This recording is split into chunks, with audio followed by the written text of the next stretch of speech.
Welcome to Intersolar 2025. My name is Marian Willuhn. I'm an editor with PV Magazine, and right now I'm joined by someone who really knows technology and innovation in the field of solar power and electronics. His name is Cormac Gilligan. He's the director of clean technology at S&P Global, a global analyst company. Hi, Cormac. Hi, Marian. Nice to meet you. Nice to meet you. Thanks for joining me here for a tour around the inverter halls here at Intersolar.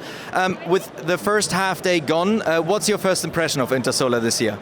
Well, definitely still a very busy trade show. I think it's a really key year for the renewables industry, given that we've seen with a lot of tariff notifications, with a lot of demand fluctuations in some of the key markets, and Intersolar still remains a key trade show. All right, and what type of differences do you see when you look at the booth displays and the products that we're seeing this year? Well, in terms of from an inverter manufacturer point of view, I still see that a lot of companies are starting to look a lot at software, especially for residential systems, in the home, even on commercial and industrial applications. And then when we look at utility scale, we're seeing a lot of innovation, especially to do with the grid interaction. Right, that's more that we're looking to later on. I wanted to roll back a little bit and ask you about the general market situation. I mean, the last month they've been quite troublesome. We've seen tariff agreements being made or new tariffs being raised by the US, and also in the month before that, during wintertime or autumn, we saw an overproduction in China. Mm-hmm. Is that still an issue? Is that still something you see in the market, and how is it affecting the manufacturers right now? Yeah, in terms of the market, yeah, definitely for sure. Tariffs are causing a little bit of volatility in terms of maybe markets such as the United States. So I think a lot of the manufacturers are maybe refocusing on some of their key markets and playing kind of a wait and see to see how the tariff situation evolves. And then in terms of, we're continuing to see the major markets like China having a big first half of the year, no doubt. And then in terms of, some of the suppliers who have been building up their manufacturing base, we're seeing them, figure out which new markets to maybe supply, be that in the Middle East, be that in Southeast Asia, and even working with some of their key distributors in European markets. All right. And one thing that we're always here to see at Intersolar is obviously innovations. And do you have some key innovations that we should look at? Yeah, I think there's a number of innovations that we're seeing at the show in terms of, firstly, one of the areas is home energy management systems, so software in the home. I think it's really key that the integration of both solar, energy storage, EV charging and heat pumps, that's going to be a really key area. And using them together to work with dynamic tariffs and how you can interact with the grid and be a source of revenue for the homeowner is going to be one key trend that we're seeing. All right, let's take a look. Okay.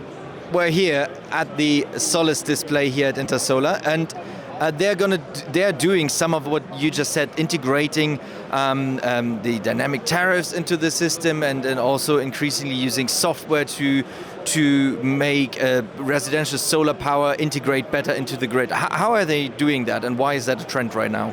So Solis, along with a lot of manufacturers right now in the residential space, are trying to integrate solar, battery energy storage, EV charging, and some big loads like heat pumps in a more clever way, using the inverter as kind of the central brains of the system.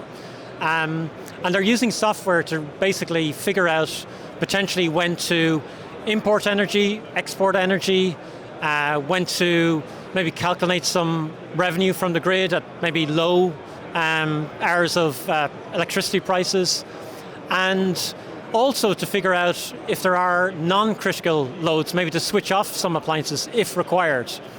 And the really cool thing at the moment is that in some markets we're starting to see the introduction of what are called dynamic tariffs, which are electricity prices that are changing maybe more quickly than we've seen in the past, and the inverter is helping to calculate and figure out when to export or import to the grid.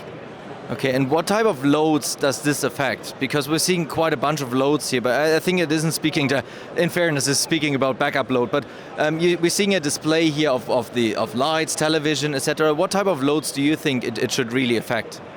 So it really depends, I guess, down to the individual homeowner and their personal situation, but oftentimes people will consider lighting, they might consider their heating, if it's a very cold day.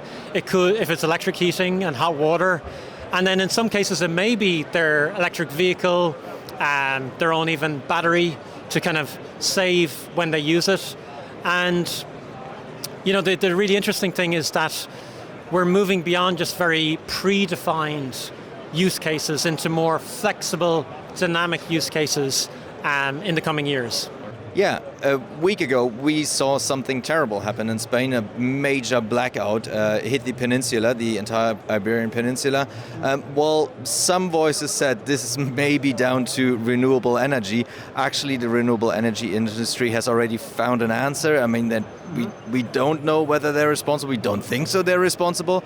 But there's a new trend coming up with these large-scale, utility-scale inverters. What is that? So a lot of manufacturers, such as Gamesa Electric, are working on this new trend related to grid forming. And this is a ability to help provide certain characteristics to help with grid stability in the event of stresses in the grid or in the event of the grid going down. And one of those characteristics is that they can provide black start to help bring back up a single site on its own rather than relying on fossil fuel-based resources that maybe was the case in the past. And is this regulation that's pushing this? Is more and more grid operators or grid regulators demanding from these machines to have these capabilities? Yeah, so increasingly renewables are becoming a bigger part of the energy mix. Inverters are one of the key parts to the system, and inverter-based resources are becoming instrumental in meeting some of these requirements from some of what we call these advanced grids, particularly like in Australia, islands like UK, Ireland, Puerto Rico, and we're increasingly seeing it, even as you mentioned, in mainland Europe, driven by the utility grids and driven by regulations. And more manufacturers are answering with their solutions. Absolutely, and some are early movers and have already been doing this via pilots and working with some of the grids already, and we expect more to come in the future. All right, there is some breakdance going on in the background, but what's even cooler is this. What are we looking at, Cormac? Yeah, so here we're talking about some of the trends that we're seeing in C&I. We're seeing a trend towards larger hybrid inverters, going up to 125 kilowatts and beyond. And this is a trend that we've obviously seen in the residential storage space. Another interesting key trend is that we're seeing liquid cooling being used in the battery systems to help with heat management. And this is a trend that we expect to see more and more solar and storage being used in commercial and industrial applications. All right, it used to be more like air-cooled systems, but now we're going back to liquid cooling? Yeah, this is, I guess one of the trends is that we're, certainly in terms of batteries, the amount of heat that's being produced is requiring extra amounts of cooling, and we're seeing this kind of movement back to liquid cooling. And obviously over the years there's been major lessons learned in the quality of cooling that's gone on and how to dissipate the heat better. All right, we're now at the GE Vernova booth display, and it says 2000 volt DC. That's 500 more than we're usually seeing. Cormac, why have they, or how have they achieved this? Yeah, so years ago we saw the movement from 1000 volt to 1500 volt. And as maybe some of your readers and listeners know, this was driven by the requirements to reduce electrical balance of system costs, particularly like cabling, combiner boxes, and also to move towards higher power densities for inverters. So much the same, the industry is starting to consider moving towards 2000 volt. And this is starting, as you mentioned, in some local areas like the United States with certain grid authorities. driven by like the requirement to reduce capital expenditure and costs of PV systems, particularly for utility scale. We expect that a number of manufacturers, including the module players, the inverter players, are going to start to roll out more 2000 volt ready inverters, and we expect them to be released in other markets over the coming years. Okay, but the 1500 volt limit wasn't set in because it's an optimized version, but more because it was the limit of what you were legally allowed to do in the lower voltage regulation. This means that the systems are now going into the medium voltage regulation, but it still makes up for the BOS cost or something? Yeah, well, at the moment, we're seeing it happen in certain jurisdictions where the grid authorities can enable and allow 2000 volts. And these are kind of the early movers, particularly in certain parts of the United States. We expect both the UL underwriter laboratories and the IEC to start to move towards approving this push towards 2000 volts in the coming quarters. And then we expect more and more manufacturers to move, driven by the pursuit of lowering the cost of solar. Do you think that's a development that's driven in the US right now? Since you said we're at GE at Vernova's booth and you're speaking about UL pushing to approve this. So it's coming from the US, or the US is starting this now? I think it's, it has to start in one market, and in certain circumstances, the United States is actually very fast moving and is spearheading this, driven by maybe some of GE Vernova's partners and their comfort levels with adopting new technology. And we're just expecting this to be rolled out in other jurisdictions in the next few quarters. Okay, exciting times to come. Exactly. We'll definitely look out for that. And now, finally, we're here at Solaredge's booth display, and they're pushing for an important topic. You would say it's an important topic because you dragged me here. Yeah, well, certainly cybersecurity is a growing trend amongst the inverter suppliers and in general the energy community, as we've seen like in other industries like the technology firms. And as we've mentioned, the inverter is often seen as the brains of the system, particularly in solar and battery energy storage.